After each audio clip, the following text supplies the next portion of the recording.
పెళ్ళైనా పండగైనా వేడుక ఏదైనా పట్టుచీరల ప్రత్యేక వేదిక వారాహి సిల్క్స్.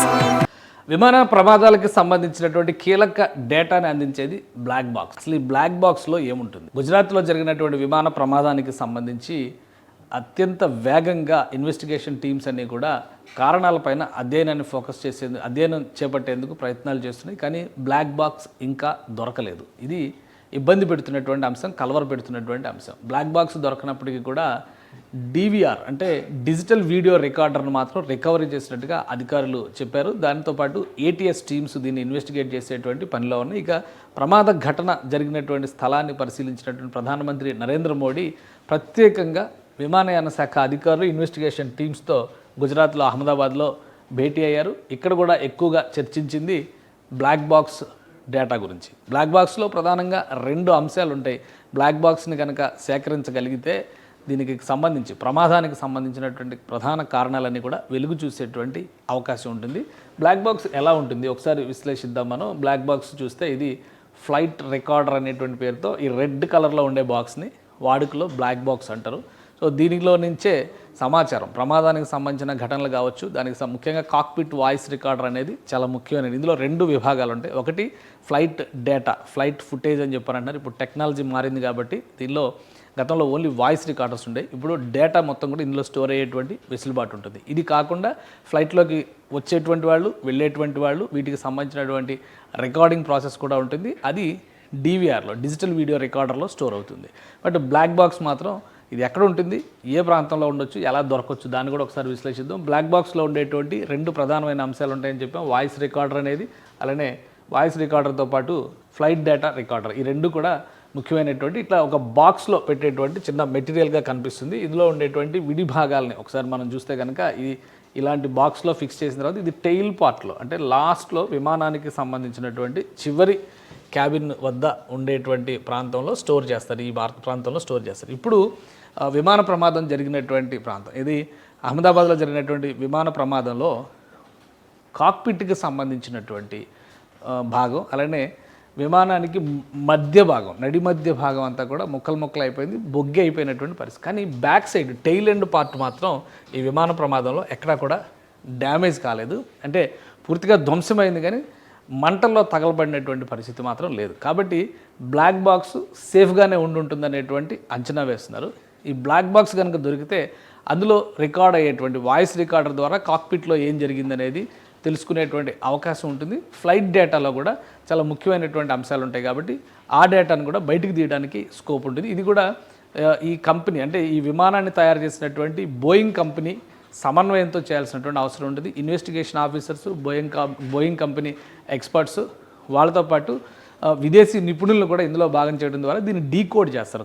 కాబట్టి బ్లాక్ బాక్స్ డీకోడ్ చేసే వరకు సమస్య ఏంటి అనేది తెలియడానికి అవకాశాలు చాలా తక్కువగా ఉంటాయి. గతంలో జరిగినటువంటి అనేక ప్రమాదాల్లో బ్లాక్ బాక్స్ని డీకోడ్ చేసిన తర్వాత పూర్తి స్థాయి స్పష్టత వచ్చింది. అంటే ఈ ప్రమాదం ఎందుకు జరిగిందనే విషయం పైన ఒక క్లారిటీ లేని అంశాలు కూడా బ్లాక్ బాక్స్ రికార్డింగ్స్ తర్వాత పూర్తి స్థాయిలో క్లారిటీ వచ్చేసినాయి. సో దాన్ని దృష్టిలో పెట్టుకునే ఇప్పుడు ఈ ఫ్లైట్కి సంబంధించినటువంటి బ్లాక్ బాక్స్ని వెతికే పనిలో ఉన్నారు. బ్లాక్ బాక్స్ తయారు చేసింది ఒక ఆస్ట్రేలియన్ సైంటిస్టు. సో ఈయనే బ్లాక్ బాక్స్ తయారు చేసినటువంటి శాస్త్రవేత్త డాక్టర్ డేవిడ్ వారెన్.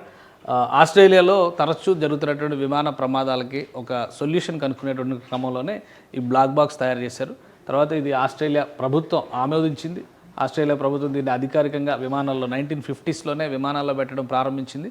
అక్కడి నుంచి ఈ సిస్టమ్ని, ఈ మెకానిజంని అన్ని విమానయాన సంస్థలు కూడా ఓన్ చేసుకున్నాయి. విమానాల తయారీలో దీన్ని భాగం చేశాయి. సో అందుకనే ఇందులో దొరికేటువంటి వాయిస్ రికార్డర్, అలానే ఫ్లైట్ డేటా ఫుటేజ్ ఇది చాలా ముఖ్యమైనది.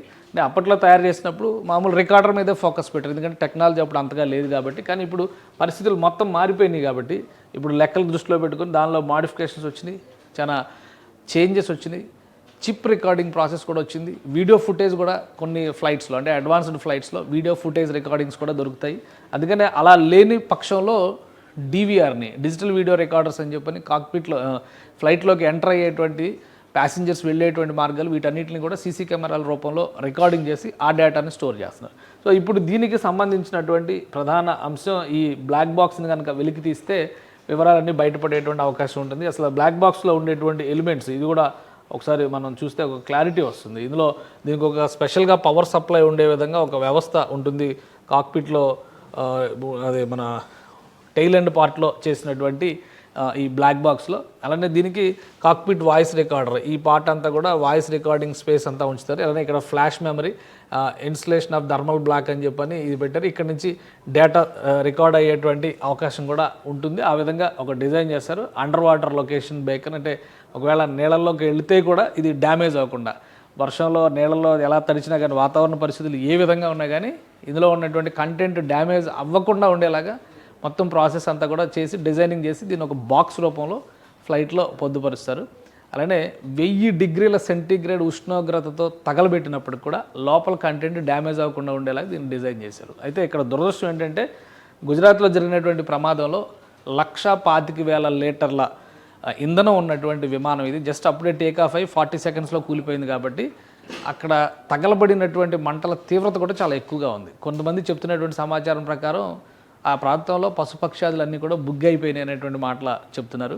సో కాక్పిట్కి సంబంధించినటువంటి పార్ట్లో కొంత భాగం బాగానే ఉంది, మిగతా అంతా కూడా మంటల్లో తగలబడింది. అలానే టెయిల్ ఎండ్ పార్ట్కి సంబంధించినటువంటిది చాలా ముఖ్యమైనటువంటి భాగం. చూస్తే కనుక చాలా క్లియర్గా ఫొటోస్లో కూడా కనిపిస్తుంది. అది ఆ కళాశాల భవనాల్లోకి దూసుకుపోయి ఒక భాగం మాత్రం ఉంది. నడి మధ్యలో ఉన్నటువంటి ఫ్లైట్ నడి మధ్యలో ఉన్నటువంటి పార్ట్ మొత్తం మాత్రం పూర్తిగా తగలబడిపోయింది. సో బ్యాక్ సైడ్ పార్ట్ సేఫ్గా ఉంది కాబట్టి ఖచ్చితంగా బ్లాక్ బాక్స్ సేఫ్గా ఉంటుంది, ఎక్కడో ఒక దగ్గర దొరుకుతుంది అనేటువంటి అంచనా వేస్తున్నారు. ముందుగా డిజిటల్ వీడియో రికార్డర్ డేటాని అనలైజ్ చేసేటువంటి పనిలో ATS టీమ్స్ నిమగ్నం అయ్యాయి. బ్లాక్ బాక్స్ దొరికిన వెంటనే బ్లాక్ బాక్స్ డేటా అనాలిసిస్ చేయడానికి బోయింగ్ కంపెనీ నుంచి ఎక్స్పర్ట్స్ టీం వస్తుంది.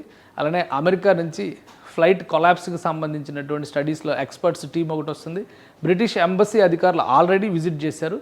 అలానే బ్రిటిష్ ఏవియేషన్ స్టాఫ్ కూడా ఇందులో ఇన్వాల్వ్ అవుతున్నారు.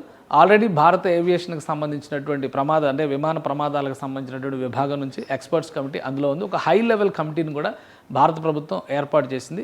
ఇప్పుడు అందరి టాస్క్ కూడా బ్లాక్ బాక్స్ ఎక్కడ ఉంది దాన్ని అన్వేషించడం, బ్లాక్ బాక్స్లో ఉన్నటువంటి కంటెంట్ని డీకోడ్ చేయడం.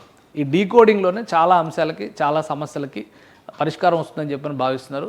ప్రాథమికంగా ఉన్నటువంటి అంచనాల ప్రకారం చూస్తే ఇంజన్లో ఏదైనా ప్రమాదం లేదా ఇబ్బంది ఏర్పడడం వలన ఇంజన్లో ఉండేటువంటి ఇంధన ప్రవాహానికి ఆటంకం ఏర్పడడం వలన అది జామ్ అయిందనేటువంటి అభిప్రాయం వస్తుంది. అయితే 2 ఇంజన్లు ఉన్నాయి కాబట్టి రెండో ఇంజిన్ ఎందుకు ఆన్ అవ్వలేదనే దాని మీద కూడా కొన్ని సందేహాలు ఉన్నాయి. అందుకనే కాక్పిట్లో జరిగిన పరిణామాలకి చాలా ప్రాధాన్యత ఉంటుంది ఇలాంటి కేసులో అని చెప్పని ఎక్స్పర్ట్స్ చెప్తున్నారు.